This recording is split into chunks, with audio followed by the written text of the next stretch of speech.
우리 함께 은혜를 받으려고 하는 말씀의 제목은 위기를 기회로 바꾸는 방법이라는 제목입니다.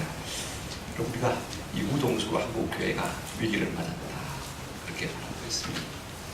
한국교회가 위기를 맞았다면 우리 역시 위기에서 자유할 수 없지. 함께 위기를 맞고 있는 셈입니다. 저는 그래요.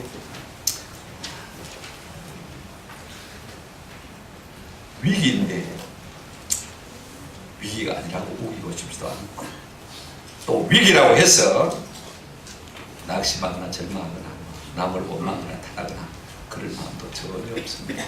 오히려 이 위기 속에서 겸손하게 겸하게 우리를 향하신 하나님의 뜻이 무엇인지를 좀 발견하고 하나님이 원하시는 것이 무엇인가를 좀 생각하면서 우리의 본연의 좀 자리로 돌아갈 수 있는 그런 은혜가 있으면 참 좋겠다 싶어요. 교회는 항상 위기 가운데 사실 살아왔어요. 어려운 가운데 살아왔어요. 위기다 하는 것이 새삼스럽고 새롭지 않습니다만, 그러나 그럴 때마다 우리가 좀 준비를 바짝 처리해서 하나님께서 우리에게 뭘 원하시는가, 뭘 기뻐하시는가, 이걸 좀 생각했으면 참 좋겠다 싶은 생각이 많이 있습니다. 여러분 누구나가 다 아픔, 고통이 있고 또 어려움이 있지 않습니까? 위기를 통해서 우리가 자라가는 것이 사실입니다. 그래서 어떤 면에서는요, 위기를 갖다가 고통을 혹은 문제를 갖다가 저는 성장통이다 이렇게 말하고 싶습니다. 우리 도종환 시인이 이걸 아주 참 시로 잘 말을 했어요. 저는 해마다 1월 1일 되면 그 조선일보에 탁놓은 그 신춘문예 있지 않습니까? 제일 먼저 딱 피어서 제일 먼저 시를 읽어봅니다. 대상 받은 시가 뭔지. 갈수록 어렵고 갈수록 난해하고 갈수록 뭔가 비밀스러운 은혜의 그 조합 같은 느낌이 참 많이 들어요. 이게 운들도 방울에도 없는 것은 참 많이 느낍니다만, 이런 시 참 얼마나 좋아요. 인생에 대해서 깊이 이야기하는데, 여러분 흔들림에 피는 꽃이라는 제목입니다. 흔들리지 않고 피는 꽃이 어디 있어요? 글자가 너무 잘 보이니 그죠? 이 세상 그 어떤 아름다운 꽃들도 다 흔들리면서 피었다. 흔들리면서 줄기를 곧게 세웠나니 흔들리지 않고 가는 사랑이 어디 있어요? 젖지 않고 피는 꽃이 어디 있어요? 세상 그 어떤 빛나는 꽃들도 다 젖으며 피었나니, 바람과 비에 젖으며 꽃잎 따뜻하게 피었나니 젖지 않고 가는 삶이 어디 있어요? 꽃을 이야기했지만 사실은 누구를 이야기하고 있습니까? 우리 인생을 이야기하고 있지 않습니까? 그럼 문제는 다 어디나 있습니다. 아픔과 고통과 위기는 누구에게나 어디서나 있을 수가 있습니다. 없는 곳이 있다면 죽은 자들의 장소는 어디입니까? 공동묘지. 거기나 문제가 없을까? 산 자들의 모임에는 항상 이와 같은 문제들이 다르게 마련인 것입니다. 개인도 그렇고 교회도 마찬가지고 나라도 전부도 마찬가지입니다. 여러분 오늘 이 예루살렘 교회 보십시오. 얼마나 교회가 기하급수적으로, 아니 폭발적으로 성장하고 있는 모습을 볼 수가 있습니다. 또 보십시오. 교회가 얼마나 구제사업에 사업에 힘쓰고 있습니까? 그리고 여러분 그 지도력이 얼마나 탁월합니까? 사도들이 목회를 했으니까요. 그 교회가 지도력이 얼마나 탁월하겠습니까? 그럼에도 불구하고 예루살렘 교회에 여전히 문제가 생겨나는 것을 우리가 볼 수가 있습니다. 여러분 우리가 선한 일에 힘쓸 때도요, 우리를 모읍니다. 이거 꼭 기억하시기 바랍니다. 1절에 보시면 이런 말씀 있지 않습니까? 그때 제자가 더 많아졌는데, 제자가 많아졌어요. 교회가 부흥했어요. 그런데 어떤 문제가 생겼습니까? 헬라파 유대인들이 자기들의 과부들이 매일의 구제에 빠짐으로 히브리 사람을 원망하니 그랬습니다. 여러분 교회가 열심히 가난한 자들을 섬기고 있습니다. 선한들을 힘쓰고 있는 모습 얼마나 아름답습니까? 그런데 여기에도 문제가 생기더라라는 말씀인 것입니다. 그들은 핍박이 왔을 때 계속해서 복음을 증거했고, 교회 내 위선과 거짓이 들어왔을 때 그것을 아주 과감하게 물리쳤습니다. 그럴 때 교회가 아름답게 성장한 것을 볼 수가 있습니다. 그런데 또한 위기가 또 찾아온 것을 볼 수가 있습니다. 이제는 내부의 분열이 아주 사소한 행정적인 실수로 말미암아 생긴 일임에도 불구하고 그 마음의 섭섭함을 이기지 못해서 사람들이 서로 원망하는 것을 볼 수가 있습니다. 이로 말미암아 교회에 하나님이 끼어질 수밖에 없는 그런 위기에 처한 것을 우리가 본문을 통해서 보게 되었습니다. 그러나 우리가 낙심할 필요가 없어요. 때로는요, 사단이요, 바람을 너무 세게 일으키다가 오히려 교회의 불길을 더 세게 불러일으키는 경우가 종종 있는 것을 볼 수가 있습니다. 그게 자기가 쾌를 부리다가 오히려 교회를 부흥시킨다는 말인 것입니다. 사도행전의 이야기가 바로 그런 이야기 아닙니까? 오늘 우리가 본문을 통해서 이 위기를 어떻게 극복하고 이겨나가는가 것을 좀 살펴보면서 지혜와 도전을 받았으면 참 좋겠다 싶어요. 첫째로 우리가 본문을 통해서 배울 수 있는 것이 무엇이냐면요, 어려울 때일수록 우리가 어떻게 하는 것이 좋으냐, 기본으로 돌아가는 것이 삼도다는 교훈을 받게 되었습니다. 보십시오. 예루살렘 교회는 지금 폭발적인 성장을 하고 있습니다. 12제자가 120명 성도, 그래봐야 132명 아닙니까? 오순절 성령 강림 이후에 어떤 역사가 일어났습니까? 성령이 임하니까 3,000명이 막 한꺼번에 다 교회로 몰려들었습니다. 그 다음에 여러분 안전병기가 낫고 난 다음에 또 어떤 붕이 일어났습니까? 5,000명이 또 교회로 들어왔습니다. 간단히 계산해도 8,132명 아닙니까? 그러니까 거의 10,000명에 육박하는 교회가 몇 개월 만에 성숙한 것을 볼 수가 있습니다. 성장한 것을 볼 수가 있습니다. 그러니 여러분 교회가 할 일이 얼마나 많아지겠습니까? 매일 예배도 해야 되죠. 소그룹 모임도 가져야 되죠. 제자훈련도 해야 되죠. 전도도 해야 되죠. 구제도 해야 되죠. 오늘 여기 보니까 이 초대교회가 열심히 구제했습니다. 여기에 헬라파 사람들은 어떤 사람이냐면요, 저 외국에 이민까지 살다가 나이 늦어하게 이제 고향으로 돌아온 사람들인 것입니다. 그러니까 주로 나이 드신 분들이에요. 주로 홀로 되신 분들이에요. 이런 분들은 교회 성김을 받는 것이 마땅하지 않겠습니까? 그죠? 그런데 이상하게 행정적인 착오로 말미암아서 어떤 문제가 생겨났습니까? 히브리 사람들은 도시락 배달을 잘 받는데 말입니다. 이 헬라파 사람들은 이상하게 밥을 받아보게 될 사람들은 자꾸 빠지는 것입니다. 사람이 하는 일이 완벽할 수가 없지 않습니까? 그래 문제가 생겨났습니다. 여러분 여인도리요 삐낌 탄다고요. 그죠? 여인 말이 삐낌 탄다고 그런 섭섭한 마음이 생겨난 것을 볼 수가 있습니다. 음식 끝에 여러분 싸움 나잖아요. 그죠? 종종 그런 일이 있는데 안 받아먹은 사람이 받아먹은 사람 보고 지금 원망하는 것을 볼 수가 있습니다. 그래서 화평이 깨어지고 마는 것입니다. 여러분 교회가 자라지 않을 때도 문제가 있지만요, 자라서 열심히 일을 할 때도 이와 같은 어려움들이 생겨나는 것을 우리가 볼 수가 있습니다. 특별히 제가 위기라고 말하는 것은요, 교회에 하나됨이 끼어졌기 때문에 위기입니다. 아무리 외부에서 핍박이 와도요, 핍박이 오면 올수록 교회는 어떻습니까? 교회는 똘똘 뭉쳐서 하나 되지 않습니까? 그런데 문제는 안에서 분열되어진다면 이것은 막을 수가 없는 것입니다. 오늘 교회가 뭐 위기다 이럴 때 자꾸 이것을 자극해가지고 사람들을 낙심하게 만든다면 그건 나쁜 이야기예요. 그러나 우리가 경각심을 갖고 갱성해서 좀 똘똘 뭉치자, 힘을 모으자, 우리가 본연의 자세로 돌아가자, 이것은 참 좋은 일인 것입니다. 여러분 이런 문제가 생겼을 때 이 사도들의 처방은 참 놀랍습니다. 먼저 그들의 삶의 중심을 잡은 것을 볼 수가 있습니다. 오늘 2절을 한번 보시기 바랍니다. 우선순위를 따라서 일하기 시작한 것을 볼 수가 있습니다. 덜 중요한 것을 내려놓고 더 중요한 것을 붙드는 모습을 볼 수가 있습니다. 2절 한번 같이 보실까요? 시작. 12사도가 모든 제자를 불러 이르되 우리가 하나님의 말씀을 제쳐놓고 접대를 일삼는 것이 마땅하지 아니하니 그랬습니다. 여러분 구제하고 성도를 섬기는 열등하다는 말은 결단입니다. 사도들의 입장에서 볼 때는 이것은 본연의 임무가 되는 것입니다. 이것은 다른 분들이 해도 괜찮은 일인데 우리가 이걸 붙들고 있다 보니까 결국은 이 때문에 문제가 생겨났다. 지금 사도들이 말하고 있는 것이 무엇입니까? 우리가 틀렸다. 우리가 잘못했다. 우리가 실수했다. 진짜 우리가 애쓰고 붙들고 집중해야 될 것은 기도하고 하나님의 말씀을 전하는 것인데 우리가 아마 사람들의 인기 때문에 사람들의 필요 때문에 이 일에 집중하다 보니까 결국 여기에 사단이 생기고 말았다. 문제가 생겼다. 지금까지 우리는 주객이 전도된 일을 했습니다. 말씀을 제쳐두고 먹이는 구제사역에만 힘을 썼습니다. 그래서 문제가 생겼으니 이제는 우리가 이 구제하는 사역들을 다른 사람에게 맡기고 내려놓고 기도하고 말씀 전하는데 힘쓰겠습니다. 이 말을 지금 하고 있는 것을 볼 수가 있습니다. 여러분 대단한 용기 아닙니까? 대단한 결단 아닙니까? 여러분 이렇게 해서 이제 우리가 구제사역을 내려놓고 우리 자신의 본연의 임무로 돌아가겠습니다. 여러분 내려놓는 것만 중요한 게 아니에요. 뭘 우리가 거머쥐어야 할 것인가 참 중요한 것입니다. 여러분 4절 한번 보시길 바랍니다. 이제 덜 중요한 것을 내려놓고 무엇을 붙들겠다고 말하고 있습니까? 4절 같이 읽어보시겠습니다. 시작. 우리는 오로지 기도하는 일과 말씀 사역에 힘쓰리라 하니 그랬습니다. 여러분 버리는 것만 중요한 것이 아니고 무엇을 붙들 것인가 하는 것이 참 중요합니다. 내 속에 안 좋은 것을 버리는 것도 중요하지만 더 좋은 것을 받아들이는 것 참 중요해요. 덜 중요한 것들을 내려놓는 대신에 진짜 중요한 것을 지금 붙들겠다고 말합니다. 그것이 뭐죠? 기도와 말씀 전하는 사역. 이것을 붙들겠다. 힘쓰겠다. 여러분 힘쓴다는 단어가 참 제가 좋아하는 단어입니다. 영어 성경에는 주로 press on이라 그렇게 번역했어요. 여러분 사냥개가 사냥감을 쫓아갈 때 전력 질주하지 않습니까? 그죠? 달려가는 것. 이제는 우리가 이 모든 것들은 다 내려놓고 기도하는 것과 말씀 전하는 이 일에 우리가 전심전력하겠다 이렇게 말하고 있는 것을 볼 수가 있습니다. 여러분 오늘 말씀 말씀이 우리에게 시작한 바가 무엇입니까? 왜 우리 가정이나 우리 직장이나 우리 교회나 나라와 민족에게 위기가 오는 것입니까? 다른 이유가 없어요. 우선순위가 잘못된 게 내가 해야 할 일을 하지 않고 엉뚱한 일을 하고 있을 때 이와 같은 위기가 생기는 것을 볼 수가 있습니다.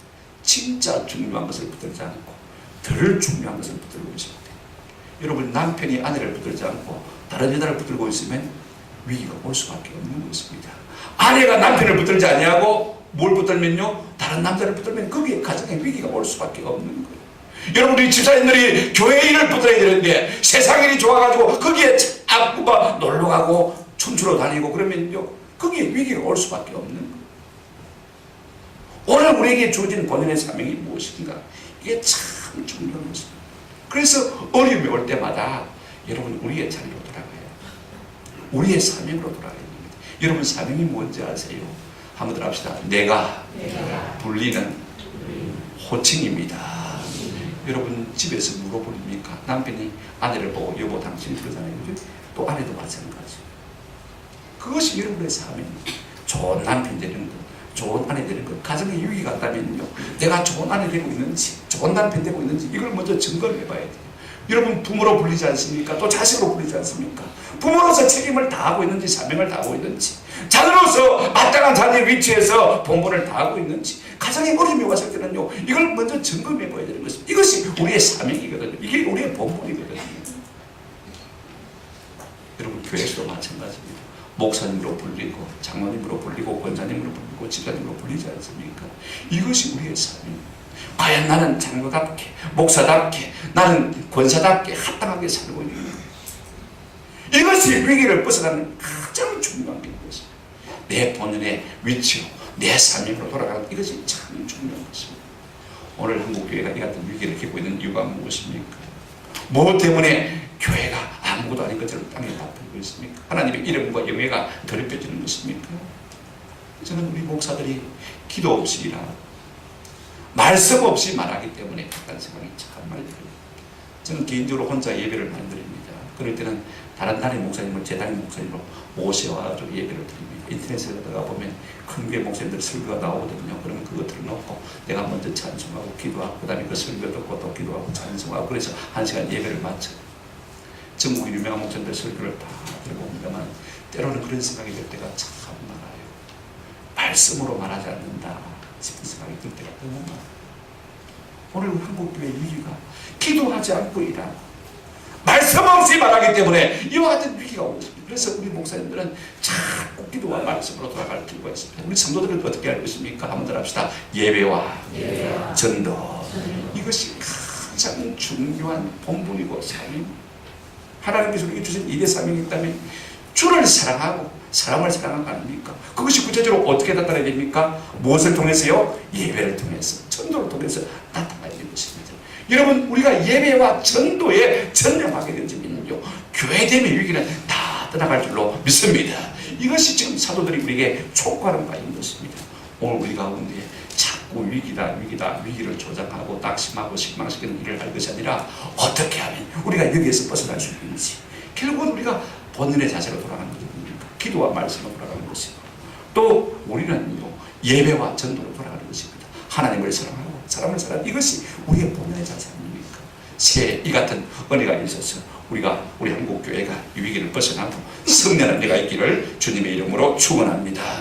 마태복음 6장 30절에 너희는 먼저 그의 나라와 그의 의를 구하라. 그리하면 이 모든 것을 너희에게 다시리라. 우리는 거꾸로 생각하고 있습니다. 내가 사업에 힘쓰지만 하나님이 방해거든요.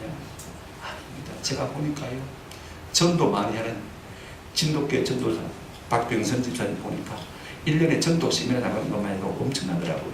그것만 해서 사례받아도요 월급쟁이 1억 연봉 받는 것보다 훨씬 낫겠다 싶은 생각입니다. 저는 하나님이 공평하다고 생각해요. 하나님 나라 위해서 애쓰니까 하나님이 뭐 하시는 것입니까? 먹여주고 입혀주는 것입니다. 제가 이번에 보니까 전도는 희망이고 축복입니다. 책을 보니까 유순옥 집사님, 그분이 뭐 그렇게 세상으로 뛰어난 분 아니에요. 하나님 앞에 학교 앞 가서 전도하는데 1년에 어린아이들 갖다가 몇 명 교회를 전도하냐면 200명 이상을 전도. 그래서 교회 출석을 시킵니다. 자기 사비 다 들어가죠. 엄마 아버지가 그렇게 전도 열심히 하니까 중고등학교 다니는 아들들도 그렇게 전도를 많이 해가지고 자기 학교의 학급의 아이들 거의 다 전도를 다 했어. 어떤 때는요 100명을 모아놓고 200명을 모아놓고 아빠 차 보내주세요, 엄마 차 보내주세요. 그러면 자기 사비로 차를 보내거나 교회 차를 이야기해서 버스를 보내줘가지고 아이들 교육을. 하나님께서 이름을 잘 높이시니까 이게 소문이 나가지고 미주까지 전국으로 전도 관을 안 나는 곳이 없어요. 하나님께서 먹일 것 입을 것 다 주는 것을 볼 수가 있어요. 오늘 우리가 기본으로 돌아가면요 안 될 것 같아도 사람 생각은 안 될 것 같은데 하나님이 되게 해주는 은혜를 경험하게 될 줄로 믿습니다. 두 번째로 우리가 해야 될 것이 무엇입니까? 어려운 때일수록 사람들을 좀 세워가십시다.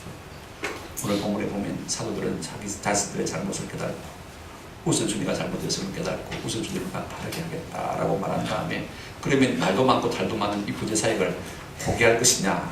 포기했습니까? 그렇지 않습니다. 우리가 계속해야 되니까 또 다른 사람을 세워서 일을 하도록 하자. 그렇게 말한 것을 볼 수가 있습니다. 3절 한번 보시길 바랍니다. 3절에 이렇게 말하고 있습니다. 형제들아 너희 가운데서 성령과 지혜가 충만하여 칭찬받는 사람 7을 택하라. 우리가 이 일들 그들에게 맡기고 그랬습니다. 여러분 위기를 극복하는 일은요 나 아니면 안 된다 이런 생각을 버려야 돼요. 그럴 때 우리가 위기를 벗어날 수가 있습니다. 다른 사람들도 얼마든지 할 수 있습니다. 여러분 내가 하는 일의 85%는요 누구든지 할 수가 있습니다. 다음에 내가 하는 일의 10%는요 조금만 훈련받으면 할 수가 있어요. 내가 하는 일의 5%는 남이 대신해 줄 수 없는 것이 있습니다. 제가 전에 말씀드렸죠. 건강, 믿음, 생활 이런 것들은 남이 대신할 수가 없으니까 내가 해야 되는 겁니다만 그 외에는요 어지간하면 남이 다 대신해 줄 수 있습니다. 그러니까 나 아니면 안 된다 이 의식이 그렇게 할 것 같아요. 오늘 본문을 보시기를 바랍니다. 사도들은 어떻게 했습니까? 우리가 이 일을 내려놓고 우리가 맡은 본연의 일에 돌아갈 테니까 여러분 가운데서 성령과 지혜가 충만하고 칭찬하는 사람 7을 세워서 이 일을 대신하게 하자 그렇게 제안한 것을 볼 수가 있습니다. 그럼 본문을 보시면요 어디서 먼저 사람을 뭐라고 말하고 있습니까? 한번 따라합시다. 너희 가운데서 우리 공동체 가운데 있는 사람을 세우라고 말하고 있습니다. 회사는 영리하지 않아요. 돈을 벌어야 되니까 돈 잘 버는 사람을 갖다가 밖에서 영리가 올 수가 있습니다. 돈을 주고 얼마든지 사올 수가 있습니다. 교회는 그렇게 합니다. 그렇게 해서 교회가 성장하는 것은 별로 바람직하지 못합니다. 외국의 부산의 서울의 큰 교회들은 대부분 그런 방법을 통해서 교회가 성장했다는 이야기를 조금 듣고 있습니다만은요 성경의 원리는 그렇습니다.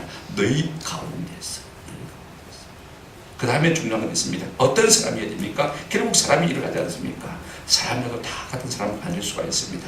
오늘 여기에 제시한 자격을 한번 보시기를 바랍니다. 성령과 지혜가 충만하여 칭찬 듣는 사람.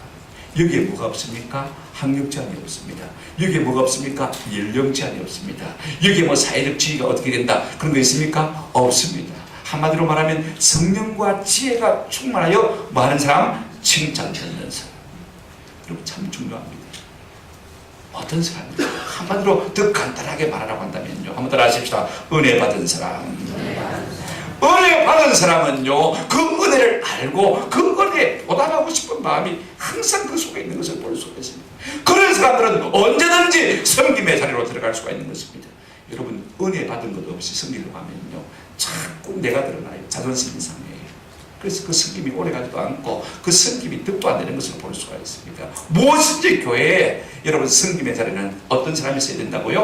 은혜 받은 사람. 나 같은 죄인을 구해주신 하나님의 은혜가 감사해서 나같이 가난한 사람을 하나님께서 부욕해 해주신 은혜가 감사해서 나같이 못 배운 사람을 하나님께서 이렇게 좁게 높이 들어 사용해 주신 그 은혜가 감사해서 그런 마음이 있는 사람만이 참 사랑으로 보답하려므로 섬길 수가 있는 것입니다. 거기에 희생이 있을 수가 있는 것입니다. 아낌없이 쏟아부을 수가 있는 것입니다. 그런 사람, 그런 마음을 가진 사람이 참 중요해요. 그런 사람만이 십자가를 질 수가 있는 것입니다. 몇 명을 세우라고 했습니까? 7명. 왜 7명인지 잘 모르겠습니다만 완전수의 의미 같아요. 그렇다고 해서 모든 사람을 다 세워버리면 똑같잖아요. 그죠? 특별히 앞서서 일할 수 있는 대표적인 사람, 대표적인 원리가 여기서 작용하는 것을 볼 수가 있습니다. 그 다음에 왜 그들을 세우는 것입니까? 한번 더 합시다. 봉사의 일을 맡기기 위해서. 여기서 7 집사의 기운이 여기 시작됩니다만 집사란 말은 안 나와요. 그죠? 교회 모든 직분의 기운이 여기서 나오는 것을 볼 수가 있습니다. 가장 중요한 단어가 하나 있습니다. 디아코노스, 봉사하고 섬긴다는 겁니다. 무엇 때문에 우리가 교회에서 세우는 것입니까? 봉사자로 일꾼으로 세우는 것입니다. 여러분, 우리가 무엇으로 어떻게 섬겨야 되겠습니까? 저는 그렇게 생각해요. 한번 더 합시다. 내가 가진 부담이 무엇인가? 하나님께서 어떤 부담을 내게 주시는가? 어떤 불평을 주시는가? 어떤 안타까움을 주시는가? 이것을 여러분이 섬겨야 될 명령인 것입니다. 주일학교가 자꾸 안타까워요. 찬양대가 볼 때마다 자꾸 안타까워요. 청소가 안타까워요. 식당 봉사가 안타까워요. 그러면 말없이 내가 가서 섬기면 되는 것입니다. 이 일을 위해서 누구를 세운다고요? 일꾼을 세우는 것입니다. 내게 어떤 부담이 있는가? 이것이 바로 우리가 일을 부르짖는 자리인 것입니다. 또 하나 여러분 있습니다. 한번 따라하십시다. 어떤 재능이 있는가? 한번 따라하십시다. 어떤 재능이 있는가? 내가 가진 재능이 사명인 것이요. 이걸 우리가 아세요. 많은 분들이요, 재능을 섞이는 것을 볼 수가 있습니다. 빛난 자리, 이름 있는 자리는 가서 쓰는데요, 어떤 사람들은 그걸 교회에서는 자꾸 상담했어요. 여러분, 하나님 앞에 서면 쓸수록 하나님께서 더 큰 재능을 주실 줄로 믿습니다. 잘하나 못하나 내가 마음의 열정이 있어서 하고 싶으면요, 하다 보면 하나님께서 더 큰 은혜를 주시는 것을 볼 수가 있습니다. 어떤 교회에 아주 대단한 바이올리스트가 있습니다. 너 교회 반주하나 연주하나 물어보니까 안 한대요. 그럼 우리 교회 보내라. 안 할 거면 안 하는데. 근데 목사님 대답이 그래요. 아무 데서나 함부로 안 하는데. 아무 데서나 함부로 하면 자기 뭐가 떨어진다고요? 가치가 떨어집니다. 이름이 떨어지기 때문에 안 하는데. 아이, 여러분 한번 생각해 보십시오. 하나님 앞에서 그런 것이 아니지 않습니까? 무엇 때문에 이와 같은 재능을 주시는 거예요? 하나님을 섬기는 거예요. 요즘 재능 기부란 말이 많이 있지 않습니까? 요즘 우리가 이런 재능이 있어, 이런 은사가 있으면 그냥 하나님께서 불러주실 거라면 이걸 가지고 섬기는 거예요. 여러분, 적어도 건강이 있고 두 발로 걸어다닐 수 있으면 할 수 있죠. 아니, 두 발로 걸을 수가 없으면 할 수 있는 게 있습니다. 우리 주님은요, 양손과 양발이 십자가에 못 박혀서 뭐 했습니까? 아버지요, 저들을 사하여 주옵소서. 기도하실 것을 볼 수가 있습니다. 자리에 누워있어도 우리 이용석에게 내가 늘 부탁하는 것은 이것입니다. 우리 교회 기도 지킴이니 늘 위해서 기도해요. 만날 누워만 있으니까, 그죠? 가장 좋은 기도 봉사꾼이 될 수 있는 거예요. 우리의 재능을 따라서 이렇게 우리가 섬길 수 있는 귀한 은혜가 있기를 주님의 이름으로 축원합니다. 근데 더 중요한 게 있어요. 그렇게 해서 이제 그들이 이제 7 집사를 세웁니다만은 여러분 5절을 보시기 바랍니다. 온 무리가 이 말을 기뻐하여 믿음과 성령이 충만한 사람 스데반과 또 빌립과 브로고로와 니가노로와 디몬과 바메나와 유대교에 있게 된 안디옥 사람 디보라를 택하여라고 말하고 있습니다. 7명을 택했는데 여러분 어떻게 택했다는 말은 안 나오는 것을 볼 수가 있습니다. 아마 사도행전 1장에 나타난 사도 보선의 원리를 따라서 이렇게 택하지 않았겠냐 생각합니다. 가룟 유다가 죽었지 않습니까? 그죠? 그 자리를 대신할 때 베드로가 어떻게 인도합니까? 너희 중에서 2 사람을 추천해라. 한 명을 뽑으니까 2 사람을 추천해가지고 그 2 사람 중에서 제비 뽑았습니다. 그죠? 그래서 한 사람을 마띠아를 뽑은 것을 우리가 볼 수가 있습니다. 아마 그런 방식을 했던 것 같아요. 보니까 그러면 자, 우리 가운데서 7명을 뽑아야 되니까 몇 명요? 왜 되니까 그죠? 14명을 추천을 먼저 했어요. 그럼 14명 나오나? 제비 뽑아봐라. 그래서 7개 제비를 뽑았고요. 그래서 7 사람이 선택이 되던데, 여러분 제가 어려운 이름들을 불렀습니다만은요, 우리가 한 가지 여기서 알아야 될 것은 그 이름들이 전부 다 히브리식 이름이 아니고 헬라식 이름이라는 사실인 것입니다. 외국인이라는 말입니다. 외국인은 아니지만은요, 외국에 살다가 들어온 히브리인다 이 말입니다. 아까 말하면 헬라파 뭐라고요? 유대인들이라 이렇게 말할 수 있는 것입니다. 여러분 보십시오. 지금 본돌들이요, 들어온 돌을 세워주고 있는 것을 볼 수가 있습니다. 제 친구 목사님이 대전에 그런 교회를 나타났는데 말입니다. 대전이 얼마나 팽창해요. 얼마나 성장해요. 그죠? 외부에서 사람들이 엄청나게 들어오는데 그 교회 교인들이 터줏대감 노릇을 하는 거예요. 본래 있던 사람이 터줏대감 노릇을 해가지고 밖에서 온 사람을 도무지 용납하지 않는 거예요. 이러면 교회가 성장하겠습니까? 밖에서는 지금 박사도 들어오고 뭐 사장도 들어오고 막 들어오는데 지금 먼저 앉았다고 우리가 터줏대감이라고 또 다 본돌 차지하고 있으면요 어떻게 되겠습니까? 근데 고맙게도 이 예루살렘 교회가 히브리파 사람들이 그렇게 하지 아니하고요, 오히려 헬라파 사람들을 청구하고 추천한 것을 볼 수가 있습니다. 그들 가운데서 문제가 생기기 때문에 그러면 너희들이 한번 잘 해봐라. 이렇게 해서 그들을 추천하는 것을 우리가 보게 되었습니다. 놀라운 것은요, 이게 하나님의 은혜이신 거죠. 그렇게 헬라파 사람을 주장하면요, 6장과 7장에 보게 되면 그 집사 가운데 첫 번째 집사 누구예요? 스데반 집사가 나갔어요. 헬라파 사람들에게 얼마나 복음을 전하는지. 여태까지는 예루살렘까지만 복음이 전거됐는데 이제부터는 스데반 집사를 통해서 헬라파 사람들에게도 복음이 전하는 것을 볼 수가 있습니다. 성령이 너희 가운데 임하시면 너희가 권능을 받고 어디와? 예루살렘과 그 다음에 온 유대와 그 다음에 사마리아와 땅 끝까지 이르러 내 증인되리라 했습니다. 지금 예루살렘을 뛰어넘을 준비가 시킨 것을 볼 수가 있습니다. 그 다음에 8장에 보게 되면 7장에 보게 되면 빌립이 어떻게 합니까? 8장 넘어가서 보시면요, 빌립이 사마리아 성까지 가서 복음을 전하는 것을 볼 수가 있습니다. 지금 유대인들은요, 아무도 사마리아까지 가서 복음을 전하려고 하는 생각조차 못하고 있는데 지금 빌립 집사가 가서 사마리아에 복음을 전하고 그들 가운데 기쁨이 충만한 것을 볼 수가 있습니다. 여러분, 이렇게 히브리파 사람들은요, 헬라파 사람들을 밀어준 것을 볼 수가 있습니다. 대단한 존재지. 나를 나 아니면 안 된다는 생각으로 네가 한번 해봐라. 네가 은혜 받았으니까 잘할 수 있을 것이다. 격려하고 밀어준 것을 볼 수가 있습니다. 오늘 우리 가운데 나 아니면 안 된다, 이 생각들을 좀 내려놓을 때 많은 문제들이 해결될 수 있는 줄로 믿습니다. 우리 하나님 앞에서는 똑같아요. 스트라이크 한 사람이나 어시스트 한 사람이나 축구로 치면 똑같습니다. 왜? 사람들은 볼 때는 스트라이크에게 박수를 보내지만요, 하나님 볼 때는 네가 어시스트에서 되었으니까 네 삶도 내가 주마. 하나님은 똑같이 볼 수 있어요. 개인의 문제들, 가정의 문제들, 교회의 문제들, 우리가 이걸 잘 분간하지 못할 때 생각하는 것을 볼 수가 있습니다.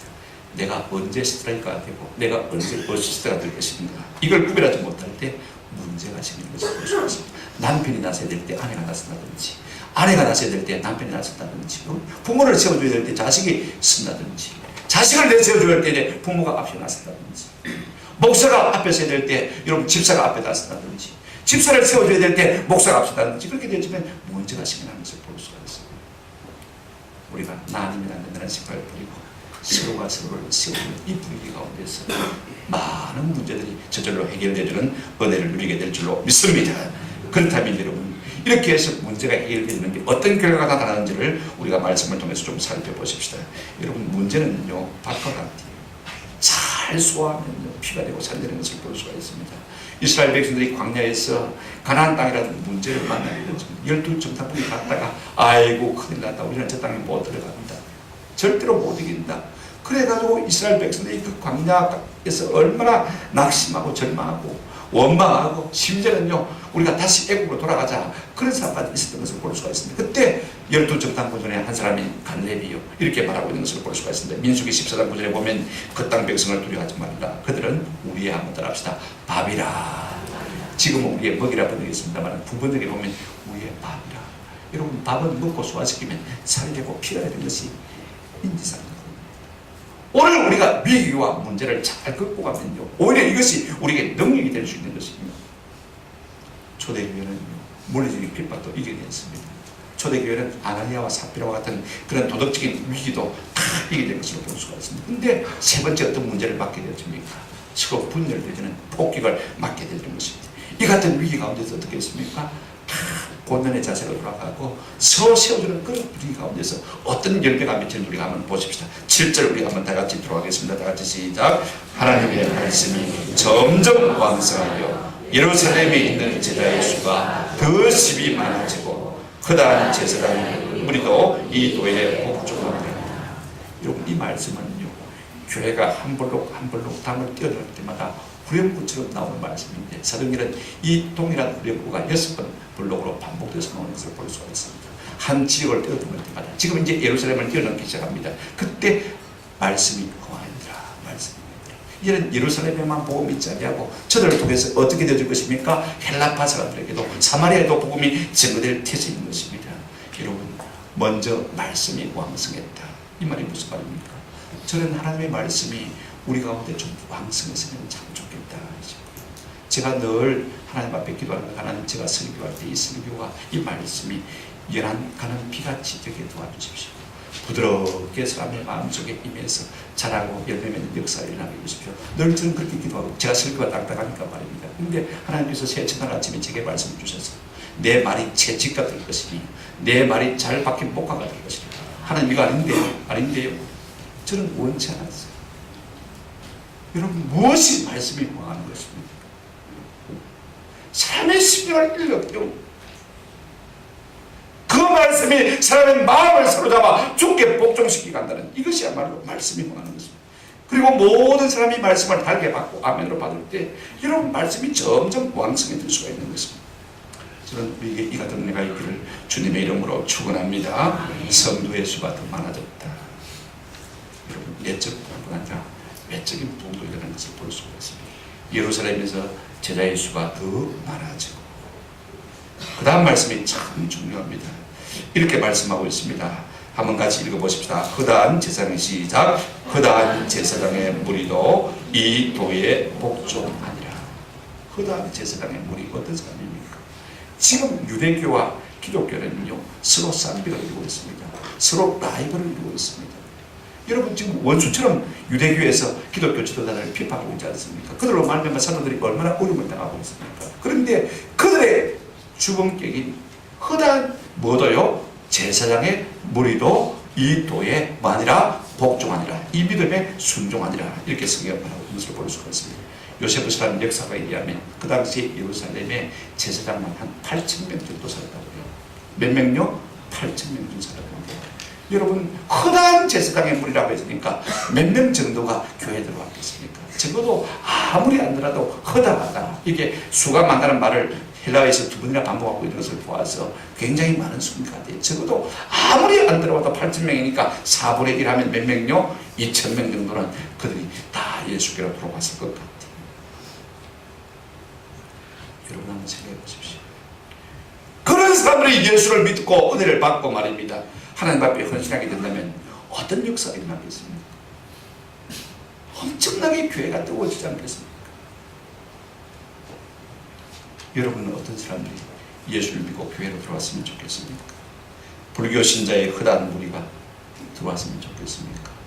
이단에 빠졌던 흔한 무리가 들어왔으면 참 좋겠습니까? 저는 제 속에 이런 은혜가 있었으면 참 좋겠다 싶어요. 허다한 좌파들의 무리도 이 믿음에 복종하니라. 저는 이 땅의 좌파들이 예수를 다 믿었으면 좋겠다고 생각해요. 왜냐하면요, 그들 가운데는 불이 있어요. 그들 가운데는 열정이 있어요. 그들 가운데는요, 식을 줄 모르는 불이 그들 가슴 속에 있습니다. 만약에 그들이 예수님을 바로 만난다면요, 아마 한국 교회가 놀랍게 변화될 것 같아요. 지금은 그들이 교회를 비판하고 사사건건 다 들쳐서 교회를 율납폭행하는 일에 앞장서고 있지만 하나님께서 이러한 분들을 감동하시겠어. 말씀이 봉하게 되어지면요, 이 같은 역사가 일어나면요, 이분들이야말로 진짜 올곧게 교회를 세울 수 있는 줄로 믿습니다. 여러분 운동권에 있던 사람들이 교회에 들어와서 신앙생활 잘하니까요, 얼마나 바르게 하는지, 참 얼마나 이웃을 사랑하는지, 가난한 사람들을 불쌍히 돌아보는지. 우리는 미미한데 참 잘해요. 저는 덧붙여서 이런 생각을 해봅니다. 허다한 북한 사람들도 이 믿음에 복종하니라. 이 같은 은혜가 있기를 주님의 이름으로 축원합니다. 저는 선교사로 갈 사람이 북한 사람밖에 없다고 생각합니다. 남한 사람들 선교사 잘 한 사람도 없습니다. 고생 안 하려고 고생해 본 적도 없고.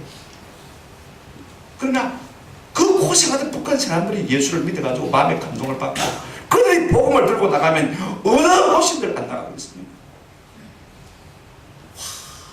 허다한 북한 사람들도 이 도에 복종한다. 말씀의 권능이 참 너무 있는 것입니다. 이것이 공짜로 주는 것이 결단코 안 됩니다. 어떻게 주어진 것입니까? 우리가 우선순위, 우리의 본연의 자리에 들어갈 때, 우리의 사명에 집중할 때, 교회가 교회되게 할 때 하나님께서 교회를 부흥케 하시되 이와 같은 놀라운 역사를 주시는 줄로 믿습니다. 우리 교회가 이 같은 존재가 있기를 주님의 이름으로 축원합니다. 말씀을 맺습니다. 저는 한편으로 이 헬라파 유대인들이 참 고마워요. 왜냐면요, 음식 끝에 마음 상한다고 대놓고 누구를 원망했냐면 히브리파 사람을 원망했거든요. 성경에 보면요, 원망하지 말라, 서로 원망하지 말라.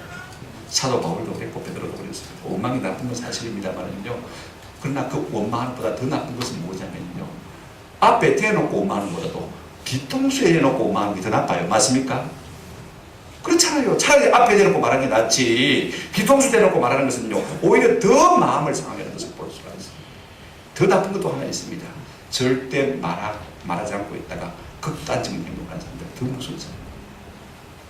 원망이 있으면요, 우리가 빨리 터뜨리는 것이 나을 줄로 믿습니다. 개인이나 공동체나 어려움이 있고 위기도 있습니다. 그러나 이것이 나쁜 것은 아닙니다. 바람이 우리를 더 강하게 하시면 됩니다. 오히려 위기가 교회를 더 강하게 만들어갈 수 있는 것입니다. 여러분, 어떻게 하는 것이 위기를 극복하는 힘입니까? 먼저 자신이 자기 자리로 돌아가는 것입니다. 남편입니까? 아내입니까? 부모입니까? 자녀입니까? 집사입니까? 장로입니까? 목사입니까? 교육자입니까? 우리 한국교회는 특별히 좀 기도와 말씀을 회복할 필요가 있습니다. 선교사로 나갔다가 온 사람들의 이야기를 들어보면 좀 문화적인 충격을 다시 받는다. 오래 나갔다 들어와 보니까 교회에 기도하는 권사님들이 없더라는 거예요. 자기들이 나갈 때는 교회에 밤마다 철야하면서 기도하는 권사님들이 많았는데 다시 들어와 보니까 기도하는 사람이 없더라는 거예요. 여기에서 충격을 다시 받는다. 한국 교인들은 다른 데 있지 않습니다. 교회 내에 기도와 말씀을 상실했기 때문에 그리고 교회와 성도들이요, 예배와 전도를 이제는 놓아버립니다. 이제는 우리가 세상 사람들처럼 적당하게 쾌락을 위해서 주일날도 대충 거리고 밖에 나가지 않습니까? 틈만 나면 좀 나가서 놀아보려고 하지 않습니까? 전도합니까? 분위기가 그렇다고 해서 우리가 전도 잘 못하거든요. 이 기분만 우리가 돌아간다면 하나님께서 얼마든지 교회를 새롭게 할 수 있는 줄로 믿습니다. 뿐만 아닙니다. 나 하나님이 안 된다 생각을 없애고 다른 사람을 좀 세워서 앞세워서 뒤에서 밀어주고, 저는 이 요나단이 다윗에게 한 말이 참 마음에 남아있어. 요나단이 한 번은 다윗 보고 그랬습니다. 나는 네가 왕이 되고, 지금 왕자가요 아무도 아닌 다윗을 보고 하는 말이 나는 네가 왕이 되고, 한번 더 합시다. 나는 그 다음이 될 줄을 내가 아노라. 네 다음으로 내 안 하는다. 이것이 인지상정하는 거죠. 그런데 네가 왕이 되면 내가 그 다음이 되어서 너를 잘 보필해줄게. 너를 잘 보필해줄게. 오늘 이 마음이 우리 가운데 회복될 때 진짜 교회가 교회다워지는 놀라운 역사가 일어날 줄로 믿습니다.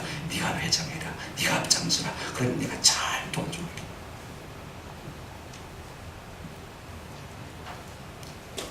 사람들은 남을 고쳐서 자꾸 세상을 바꾸려고 합니다.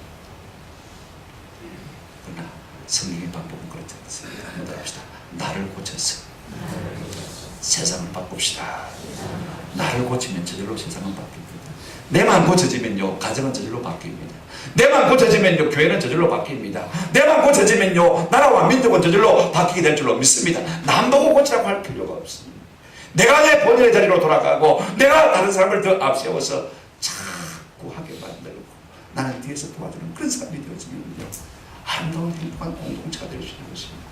하나님의 놀라운 복이 이 같은 자들에게 임할 줄로 믿습니다. 이 같은 은혜가 새 우리 교회와 우리 온 한국교회에 넘쳐나기를 주님의 이름으로 축원합니다. 아멘.